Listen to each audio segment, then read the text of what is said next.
பாகிஸ்தான் ஆக்கிரமிப்பு காஷ்மீர் பகுதியில் பயங்கரவாதிகளின் முகாம்கள் மீது இந்திய ராணுவத்தினர் தாக்குதல் நடத்தினர். பகல்காம் பயங்கரவாத தாக்குதலை அடுத்து பாகிஸ்தான் மீது இந்தியா பல்வேறு நடவடிக்கைகளை மேற்கொண்டு வருகிறது.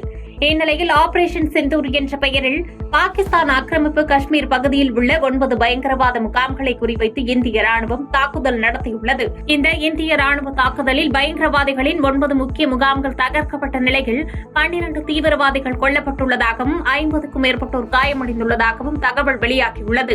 இந்நிலையில் பகல்காம் பயங்கரவாத தாக்குதலுக்கு காரணமானவர்கள் நீதியின் முன்பாக நிறுத்தப்படுவர் என்று குறிப்பிட்டு ஜெய்ஹிந்த் என்றும் இந்திய ராணுவத்தின் எக்ஸ் பக்கத்தில் தெரிவிக்கப்பட்டுள்ளது.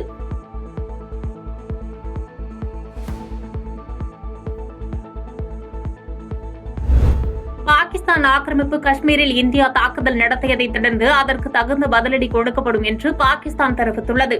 ஜம்மு காஷ்மீரில் உள்ள பகல்காமில் சுற்றுலா பயணிகளை இலக்கு வைத்து பயங்கரவாதிகள் ஏப்ரல் 22ஆம் தேதி தாக்குதல் நடத்தினர். இதற்கு பதிலடி கொடுக்கும் வகையில் ஆபரேஷன் சிந்தூர் என்ற பெயரில் பாகிஸ்தான் ஆக்கிரமிப்பு காஷ்மீர் பகுதியில் உள்ள 9 பயங்கரவாதி முகாம்களை குறிவைத்து இந்திய ராணுவம் திடீர் தாக்குதல் நடத்தியது. இதனிடையே ஆக்கிரமிப்பு காஷ்மீரில் இந்தியாவின் தாக்குதல்களுக்கு தகுந்த பதிலடி கொடுக்கப்படும் என்று பாகிஸ்தான் எச்சரிக்கை விடுத்துள்ளது. எதிரியான இந்தியா 3 இடங்களில் வான்வழி தாக்குதல்களை நடத்தியுள்ளது. பாகிஸ்தான் இதற்கு பதிலடி கொடுக்கும் என்று தெரிவித்துள்ளது. தந்திரமான எதிரி இந்தியா திணித்த இந்த போர் நடவடிக்கைக்கு பதிலடி கொடுக்க பாகிஸ்தானுக்கு முழு உரிமை உண்டு என்று பாகிஸ்தான் பிரதமர் ஷபாஸ் ஷெரீப் தெரிவித்துள்ளார்.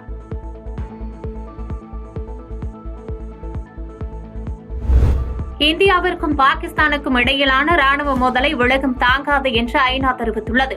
பகல்காம் தாக்குதலுக்கு பதிலடியாக பாகிஸ்தான் மற்றும் பாகிஸ்தான் ஆக்கிரமிப்பு காஷ்மீர் பகுதிகளில் ஆபரேஷன் சிந்தூர் என்ற பெயரில் பயங்கரவாத முகாம்கள் மீது இந்திய ராணுவம் தாக்குதல் நடத்தியுள்ளது. இந்நிலையில் இந்தியா பாகிஸ்தான் ஆகிய இரு நாடுகளும் ராணுவ கட்டுப்பாட்டை கடைபிடிக்க வேண்டும் என்று ஐநா வலியுறுத்தியுள்ளது. எல்லை கட்டுப்பாட்டு கோடு மற்றும் சர்வதேச எல்லையை தாண்டி இந்திய ராணுவம் தாக்குதல் நடத்தியதாகவும் இரு நாடுகளும் அதிகபட்ச ராணுவ நிதானத்தை கடைபிடிக்க வேண்டும் என்று அழைப்பு விடுத்துள்ளது. மேலும் இந்தியாவிற்கும் பாகிஸ்தானிற்கும் இடையிலான ராணுவ மோதலை உலகம் தாங்காது என்று தெரிவித்துள்ளது.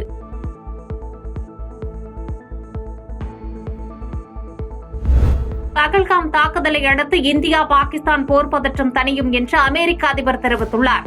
பாகிஸ்தான் ஆக்கிரமிப்பு காஷ்மீர் பகுதியில் பயங்கரவாதிகளின் 9 முகாம்களை குறிவைத்து இந்திய ராணுவம் தாக்குதல் நடத்தியது. ஆபரேஷன் சிந்தூர் தாக்குதலை தொடர்ந்து இந்திய மாநில முதலமைச்சர்கள் உட்பட பலரும் தங்கள் சமூக ஊடக பக்கங்களில் ஜெய்ஹிந்த் என்று பதிவிட்டு வருகின்றனர். இந்த தாக்குதலை குறிப்பிட்டு பேசிய அமெரிக்க அதிபர் டொனால்டு டிரம்ப், பாகிஸ்தான் மீது இந்தியாவின் தாக்குதல் குறித்து அறிந்தேன். இந்தியா பாகிஸ்தான் போர் பதற்றம் விரைவில் தணியும் என்று நம்புகிறோம் என்று தெரிவித்துள்ளார்.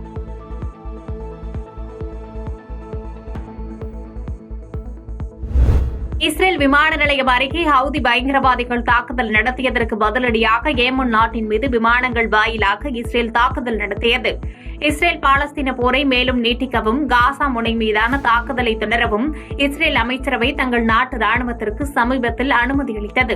அதற்கு கண்டனம் தெரிவிக்கும் வகையிலும் பாலஸ்தீனர்கள் மீது இஸ்ரேல் நடத்தி வரும் தாக்குதலை முடிவுக்கு கொண்டுவர வலியுறுத்தியும் பாலஸ்தீனர்களுக்கு ஆதரவான ஈரான் நாட்டின் ஆதரவில் செயல்படும் ஹவுதி பயங்கரவாதிகள் இஸ்ரேல் நாட்டின் பென்குரியான் சர்வதேச விமான நிலையம் மீது ஏவுகணை தாக்குதல் நடத்தியது. இதற்கு பதிலடி கொடுக்கும் வகையில் இஸ்ரேல் ராணுவம் ஏமன் நாட்டின் மீது விமானங்கள் வாயிலாக குண்டுமழை பொழிந்தது. இந்த தாக்குதலில் அந்நாட்டின் சிவப்பு கடல் பகுதியில் உள்ள முக்கிய துறைமுகமான ஹோடைடா மற்றும் அங்கிருந்து 55 கிலோமீட்டர் தொலைவில் உள்ள சிமெண்ட் தொழிற்சாலை சேதமடைந்தது. இதில் ஒருவர் கொல்லப்பட்டதாகவும் 35க்கும் மேற்பட்டோர் காயமடைந்துள்ளதாகவும் கூறப்படுகிறது.